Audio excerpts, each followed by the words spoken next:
This video is for business leaders who want to get the very best out of their employees. And I'm going to illustrate these principles by going through an excellent book. This is a book review of Ed Catmull's book, Creativity Inc. And this review, or this episode, is called Creativity Inc. Book Review, Crush It Club 172. What can it teach us? And it can teach us so much. So essentially,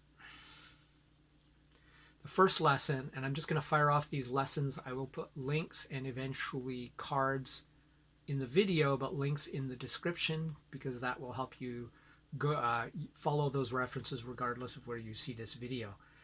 And that was, the first lesson was from ARPA, the US think tank, the government think tank that created ARPANET, which became the internet, among many other things. So that was, when faced with a challenge, get smarter. And this cites back to Carol Dweck's work on growth mindset. Just going to fire these off because this has been a hard video. This is like take 12. The other one is, he talked about putting aside your insecurities and striving to hire people smarter than you, because he did that and the results he got from that were really excellent. And another principle related to that was take a chance on better, even if it's threatening. So it's related, but it's different.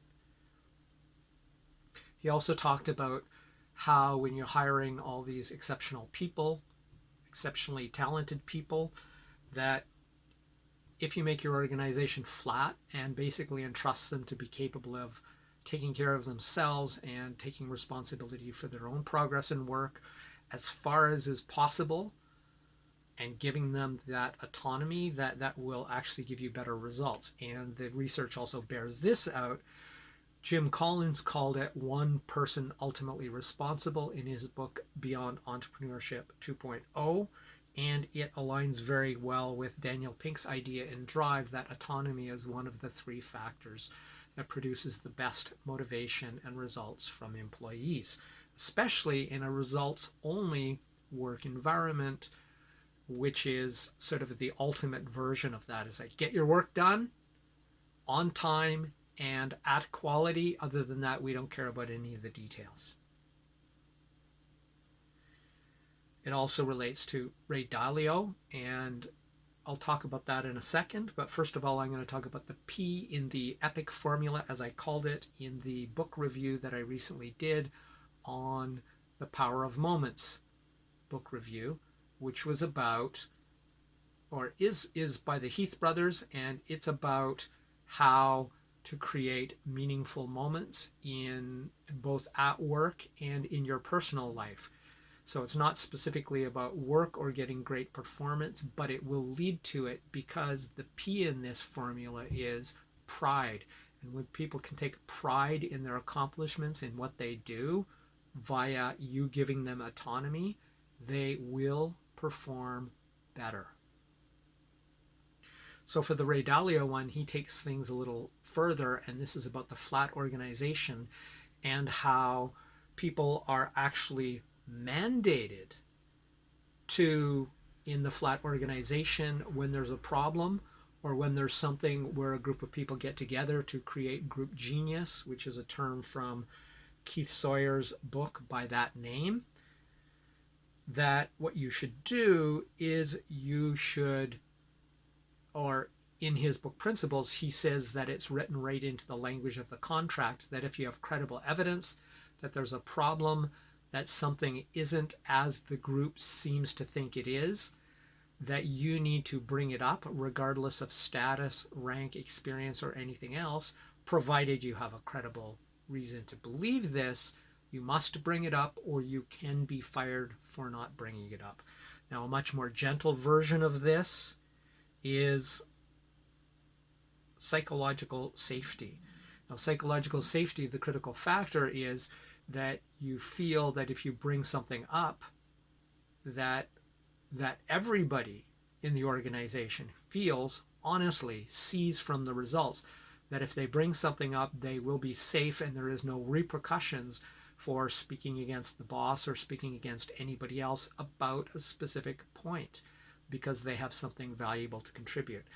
If you say it but don't prove it in terms of no problem for having said it, then people will stop giving you suggestions. I've had an exact experience of this where I really did believe one of my bosses was open to suggestions, was open to feedback, but when I did it, it was clear that it was lip service. And so I never made a suggestion like that ever again. And you'll get the exact same thing from all your reports if you don't mean it. So if you want psychological safety, if you want that group genius, you're gonna have to mean it and follow your talk with the walk. Psychological safety is also cited in Smarter, Better, Faster with respect to Second City Improv Troupe. And Google did some extensive research as to what made their groups best. And guess what? Turns out that in a company full of geniuses, the main thing that makes the difference between an average group or a good group and an exceptional group is psychological safety. So let's talk about that a little more, and that is what psychological safety is by definition, coming from the internet.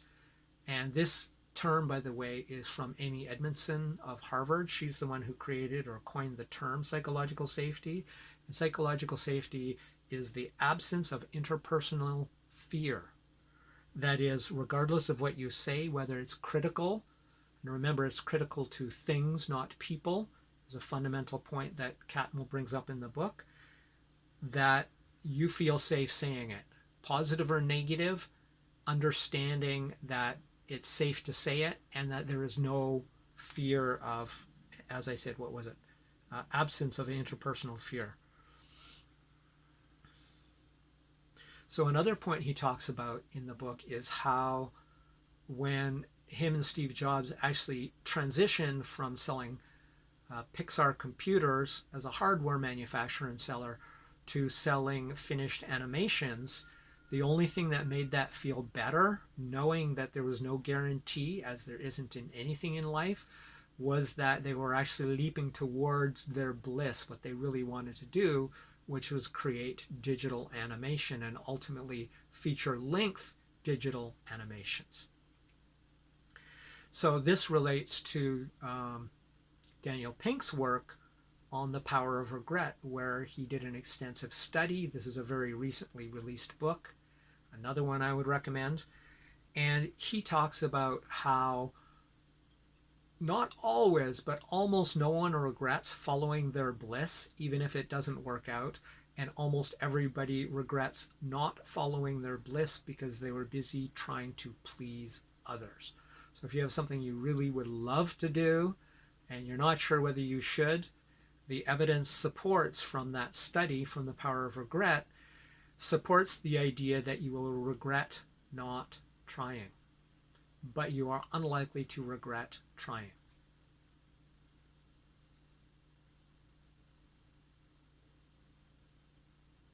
Now, another one that came up that I really loved, and I can't believe it's already at almost 9 minutes, is anybody can talk to anybody else directly at any level, at any time, without seeking permission or suffering repercussions. So this is another version of the psychological safety, and to me, this is so ridiculously obvious. I never thought it was an issue, but obviously it is in a lot of corporate cultures. Now, in another book called Cracking Complexity, can't remember the authors at the moment, it's basically the entire premise of the book. You get all stakeholders in the room, and together they can create the kind of group genius that Keith Sawyer talked about in his book. I'm already at the end of the video.